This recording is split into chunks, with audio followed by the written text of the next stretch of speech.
इंतजाम कर लिया, पैर की रोग को ठीक करने के चक्कर में पड़ गए। दूसरा, तब मैंने दूसरा पत्र दिया, दूसरा चिट्ठी दिया। क्या दिए भैया? जबराज से पूछता है कि आपने क्या दिया? तो आपके बाल पक गए। ये क्या है? जाने का एक चिट्ठी है कि तुम बहुत मृत्यु के नजदीक जा रहे हो। और मनुष्य करता क्या है कि उस चिट्ठी को फाड़ फाड़ करके नोटिस समन को फेंक देता है। उसको तुमने बाल रंगवा लिया कि चिट्ठी को फाड़ दो, फिर आंख से दिखाई न दे तो समझो कि और मृत्यु के नजदीक चले गए। तुमने आंख लेंस लगवा लिया। फिर इसी तरह से हर जो है वो आप नृत्य प्रति जो है आप हम सब मृत्यु के नजदीक जा रहे हैं। और मृत्यु के नजदीक जा करके भी कह रहे हैं कि अभी मुझे बहुत दिन तक जीना है, हम इसका उपाय कर लेंगे। तो उपाय छिपाने का करते हैं, मृत्यु के बाद मोक्ष का उपाय आप नहीं करते हैं। यदि मृत्यु के बाद आपने मोक्ष का उपाय कर लिया तो मृत्यु से डरने की आवश्यकता नहीं पड़ेगी। जैसे राजा परीक्षित तीसरे दिन जो एक बार अन्न खाते थे, कथा सुनते समय वो जल भी छोड़ दिए, क्योंकि वो जान गए कि अब मुझे डरना नहीं है, मृत्यु निश्चित है। निश्चित चीज को झुठलाया नहीं जा सकता है। गज जो है अपने पुत्र को याद करता है, कह रहे पुत्र देखो ना हम इधर से खींच रहे हैं। प्रारंभ करता है ग्राह्य, घरियाल, तीसरी पत्नी, चौथी पत्नी, पांचवी पत्नी, पुत्र, नाती सब मिल करके भी खींचते हैं, कोई नहीं खींच पाता है। तब पत्नी ने सोचा कि भाई ये तो मर ही रहे हैं, हम इनके साथ क्यों मरे।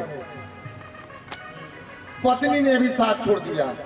पुत्र ने कहा कि जब पिताजी तुम्हारे साथ विवाह करके आए हैं और तुम अपने पिताजी की मेरी रक्षा नहीं कर पाती हो तो हम क्यों करें। वो भी छोड़ दिया, सब परिवार, नाती बेटा सब छोड़ दिया। कोई नहीं उनको सहायता किया, क्योंकि उनको गुमान था कि मेरी इतने नाती है, बेटा है, मैं पत्नी को इतना मानता हूँ, पुत्र को इतना किया, बहन को इतना किया, भाई को इतना किया, सब विपत्ति में मेरी सहायता करेंगे, लेकिन कोई नहीं किया। मन फूला फूला फिर जगत में कैसा नाता रे। एक कवि का भाव है, क्योंकि अहंकार में था वो गज। मन फूला फूला फिर जगत में कैसा नाता रे।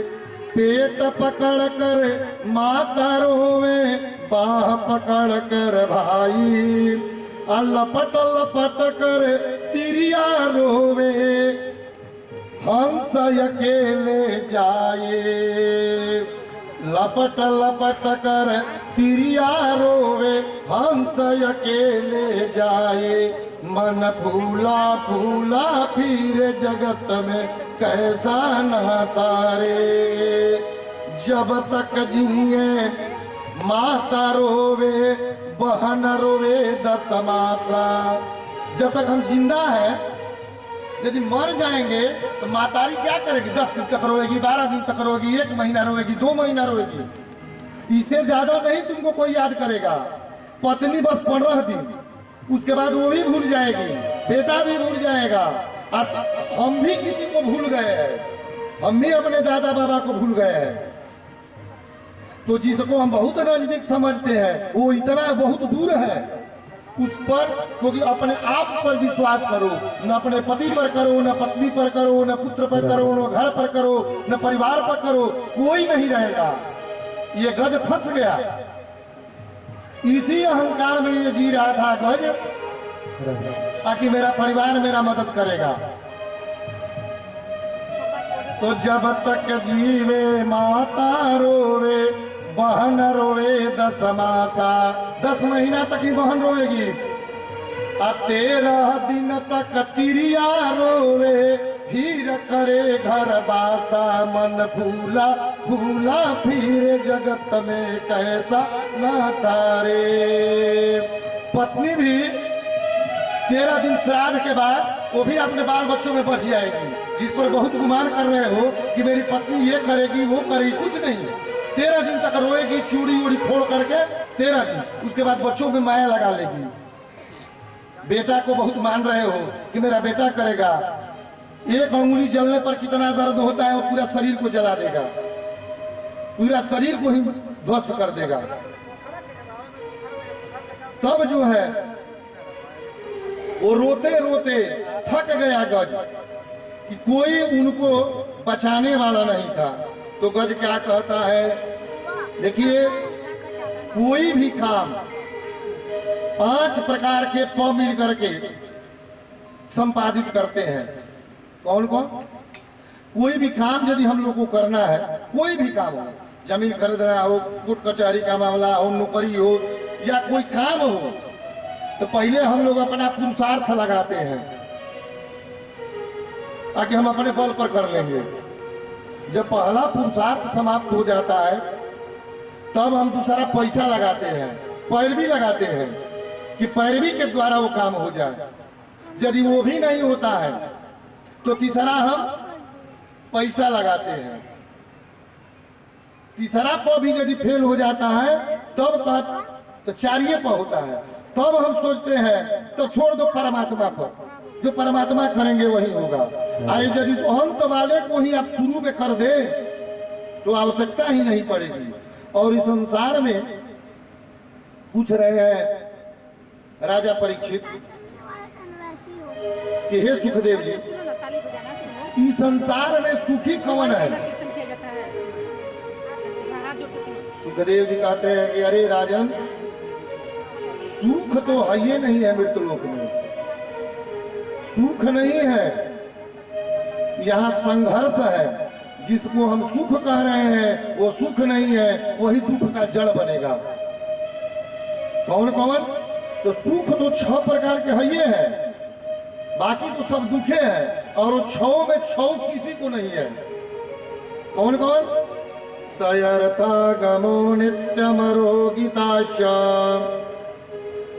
प्रिया च भार्या प्रियवादिनी च वसत्य पुत्रम अर्थकरी च विद्या अखंड जीवलोके सुखा निराजन। हे राजन, 6 प्रकार के सुख है। पहला है अर्थागमो, हमारे घर में धन का आगमन और गमन दोनों होता रहे। अर्थागमो, घर में पैसा आए और जाए। अब पहला सुख है घर में लक्ष्मी का निवास हो। और दूसरा है नित्य मरोगिताश्च, हमारा शरीर हमेशा निरोग रहे। तीसरा सुख है प्रिया च भार्या, पत्नी प्रिय हो, सुंदर हो। और चौथा है प्रियवादिनी च, सुंदर बोलने वाली हो। ये असंभव है, सुंदर भी हो और सुंदर बोलने वाली भी हो, सुंदर उनका आचरण भी हो ही नहीं सकता। वसत्य पुत्र अर्थकरी च विद्या, पुत्र जो है वो बस में हो।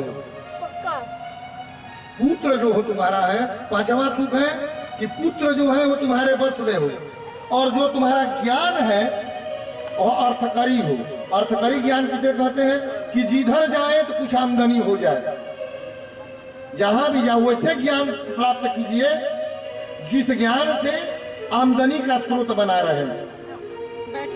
तो ये 6 प्रकार के सुख किसी को नहीं मिलते हैं। अर्थागमो नित्यमरोगिताश्च प्रिया च भार्या प्रियवादिनी च वसत्य पुत्रम अर्थकरी च विद्या खड़ जीवलोके सुखा निराजन। ये 6 प्रकार के सुख किसी को नहीं मिलता है। इधर गज जो है वो परेशान और अफसोस कर रहा है कि हे प्रभु, मैंने बहुत बड़ा गलती किया। अपने पत्नी, अपने पुत्र, अपने भाई, अपने परिवार पर विश्वास करके कि ये हमारा साथ नहीं छोड़ेंगे। लेकिन यदि ये ज्ञान मुझे पहले हो गया रहता तो ये नौबत ही नहीं आती। हम सबको छोड़ करके प्रभु आपकी शरण में जाते हैं। पहले वो भी अपना पुरुषार्थ लगाया निकलने के लिए गज से, जब नहीं हो पाया तो अपने परिवार को लगा दिया, सब रूप छोड़ करके चले गए। तब वो नारायण को सुमिरण करता है और नारायण को आवाहन करता है। यदि आप मन से, हृदय से, दिल से आर्त होकर के भगवान नारायण के ऊपर अपने आप को समर्पित कर देंगे तो निश्चित ही भगवान आपकी रक्षा करेंगे। यहीं पर एक मंत्र की उत्पत्ति होती है। ओम नमो भगवते तस्मै यतैत चिदात्मकं पुरुषयादि विज्ञाय परेशायाभिधीमहे। यहीं पर नारायण कवच का वो पाठ प्रारंभ करता है। वो जो ज्ञानी था, जब भी कोई मुसीबत में फंस जाता है या कोई समस्या में जिसका निकसार नहीं होता है, उसको पंडित जी लोग कहते हैं कि गजेंद्र मोक्ष पढ़ो, तुम्हारा मोक्ष हो जाएगा, या नारायण कवच का पाठ करो, तुम्हारी रक्षा भगवान नारायण स्वयं करेंगे। यही गजेंद्र यहाँ पर भगवान को का प्रार्थना कर रहा है, भगवान का सुमिरन कर रहा है कि हे प्रभु अब आप मेरी नैया को पार लगाए, क्योंकि गज परिवार वाले छोड़ करके सब चले गए। मत कर तू अभिमान बंदे, झूठी तेरी शान रे। मत कर तू अभिमान, मत कर तू अभिमान बंदे, झूठी तेरी शान रे। मत कर तू अभिमान, मत कर तू अभिमान।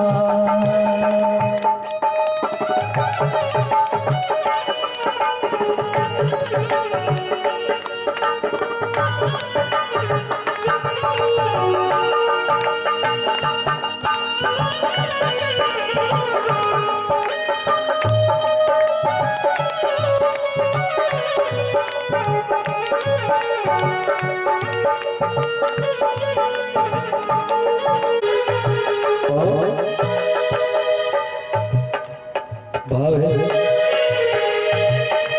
तेरे जैसे लाखों आए, तेरे जैसे लाखों आए, लाखों इस बाजी ने खाए, लाखों इस बाजी ने खाए। तेरे जैसे लाखों आए, लाखों इस बाजी ने खाए, लाखों इस बाजी ने खाए। रहल नाम मिसाल बंदे, झूठी तेरी शान रे। मत कर तू अभिमान।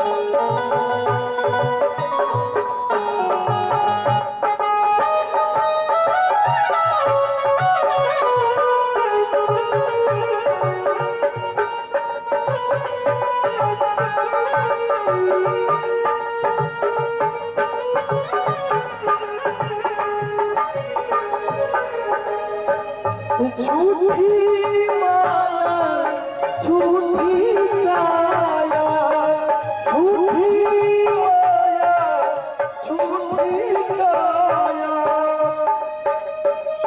तेरा जो हर कोने को अभिमान, मत कर तू अभिमान, मत कर तू अभिमान बंदे, झूठी तेरी शान रे। मत कर तू अभिमान, मत कर तू अभिमान, मत कर तू अभिमान। बोले आनंद कंद भगवान की जय।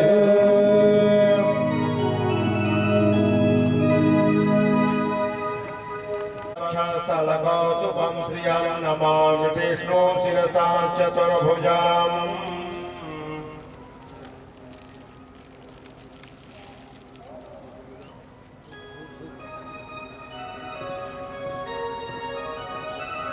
ध्येया सदा सकृतिमण्डलमध्यवर्ती नारायण सरसिजा सरसन्निविष्टा केयूरवान् मकरकुण्डलवान् किरीटी हारी हिरण्मये गीतशङ्खचक्र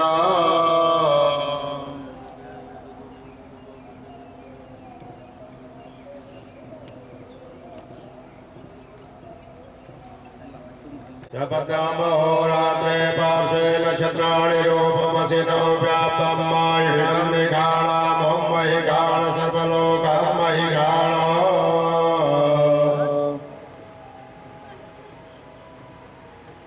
मैं डॉक्टर साहब का भी वो भी इस व्यासपीठ से आशीर्वाद देता हूँ कि ऐसे 2-3 गो पद होते हैं जो अवकाश प्राप्त नहीं होते हैं, पद से अवकाश हो जाते हैं। जैसे जिस विभाग से सर बिलोंग कर रहे हैं वो आयुर्वेद का विभाग है, वो हमारे वेद के अंतर्गत है और उस पद पर ये कहीं भी पद से हटे हैं, सेवा से नहीं हटे हैं। और मैं भगवान से प्रार्थना करूंगा, हे प्रभु हमारे डॉक्टर साहब को चिरायु हमेशा बनाए रखे, आरोग्यवान बनाए रखे, ताकि ये लोगों को रोग दूर करके ये भी उनको आयुष्मान बनाए। और मंत्रालय जो पाठ करता है इनको मैं प्रणाम करता था।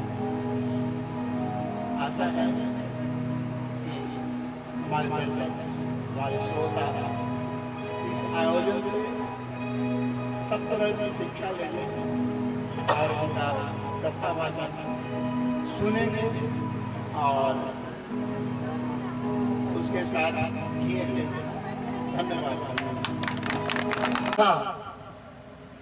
और भगवान स्वयं आते हैं और जाकर के अपने चक्र के द्वारा ग्राह्य को मार देते हैं और ग्राह्य को मार करके गज का मोक्ष कराते हैं। सबसे बड़ी कमी उसमें यही थी कि वो अहंकार में था और अपने परिवार वालों पर पूरा भरोसा करता था। इसलिए अपने आप के लिए तुम पहचानो और अपने आप को ही तुम आए हो, क्योंकि मैं कल भी बताया कि मृतलोक जो है वो ये कर्म भूमि है, भोग भूमि नहीं है। जिस दिन हम लोग भोग भूमि बना देंगे उस दिन हम कर्म से अपने च्युत हो जाएंगे, हट जाएंगे और फिर इस 84 लाख जोनियों में घूमना पड़ेगा। वही गज जो है अपने नाती बेटा पोता इत्यादि पर बड़ा विश्वास करके इतने हैं, इतने बलवान हैं, हम इसको क्या समझेंगे, किसी को कष्ट पहुंचाएंगे, दुख देंगे, हमारा कोई नहीं बिगाड़ पाएगा। लेकिन भगवान अंत में आते हैं इनके आर्त को सुन करके और चक्र के द्वारा ग्राह्य का को मार देते हैं, ग्राह्य का भी मोक्ष हो जाता है और हाथ जोड़ करके प्रार्थना ग्राह्य करता है कि हे प्रभु बहुत दिनों से मैं इस पानी में पड़ा था, मैं गंधर्व का पुत्र हूँ और एक ऋषि को मैं पैर पकड़ करके जब वो नहाने आते थे तो मैं उनका पैर पकड़ करके खींच देता था, जिसे वो मुझे श्रापित कर दिए। हे प्रभु आज मेरा मोक्ष हो गया और मैं जानता था कि गज जो है वो विद्वान है, वही आपको बुलाएगा। मैं जान करके ये किया था कि इसका अंधकार भी, घमंड भी टूट जाएगा और प्रभु आ करके आप मेरा उद्धार भी कर देंगे।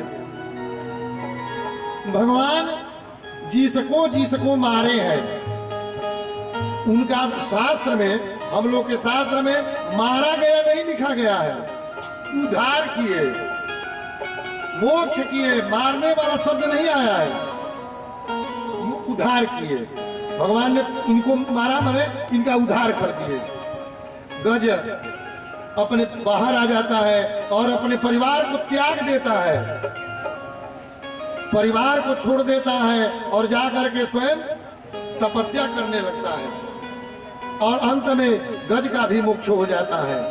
इसलिए परिवार से मैं दूर रहने की व्यवस्था नहीं बता रहा हूँ, शास्त्र ये नहीं कहता है कि तू परिवार से दूर हो, लेकिन यदि नारायण को भूल करके तुम परिवार में समय दोगे तो प्रिय वस्तु को भगवान पहले छीन लेंगे। यदि भगवान को भुलाकर आप पत्नी से प्रेम करेंगे तो विकलांग हो जाएगी, मर जाएगी। पुत्र को यदि बहुत आप प्रेम करते हैं भगवान को दरकिनार करके, भगवान हनुमान जी जब लंका में गए हैं तो रावण के सबसे प्रिय पुत्र अक्षय कुमार को मारे कि अब से भी इसका ज्ञान हो जाए, और किसी को नहीं मारे, अक्षय कुमार को मारे क्योंकि रावण का सबसे प्रिय पुत्र था। इसी पर रावण सब अपनी सब प्यार जो है इसी पुत्र पर लुटा देता था। तो जिस भगवान को भुला करके आप जो जिस चीज से ज्यादा प्रेम करेंगे भगवान उस चीज को छीन लेंगे। आप उनसे दरकिनार करके लड़के को इंजीनियर बना रहे हैं तो लड़का उधर लव मैरिज करके रह जाएगा, पुत्र सुख नहीं देगा। इसलिए कि तू आपने संस्कार ही शुरू से दूसरे किस्म का डाल दिया। यहीं पर गज का मोक्ष हो जाता है, क्योंकि गज और ग्राह की कथा 4 अध्यायों में आती है। और यहीं पर वो नारायण कवच किया और यहीं से जो जो भगवान से प्रार्थना किया कि प्रभु मुझे निकालिए, उसी का नाम गजेंद्र मोक्ष हुआ। यदि किसी को मृत्यु शैया पर है और उसकी मृत्यु होने में कष्ट हो रहा है तो पंडित जी और विद्वान बताते हैं कि उसके कान के बगल में बैठ करके और तुम गजेंद्र मोक्ष का पाठ करो, उसकी मृत्यु बहुत सुंदर ढंग से होगी। कोई किसी विपत्ति समस्या में पड़ा हुआ, केस में, मुकदमा में, मारपीट झगड़ा झंझट कहीं विपत्ति में, तो उसको पंडित जी लोग कहते हैं कि तुम नारायण कवच का पाठ करो। यही जो गज किया वही चीज जो जो बोला वही कवच हो गया और एक पाठ हो गया, गजेंद्र मोक्ष का पाठ हो गया और एक नारायण कवच बन गया। बोलिए भगवान लक्ष्मी नारायण भगवान के।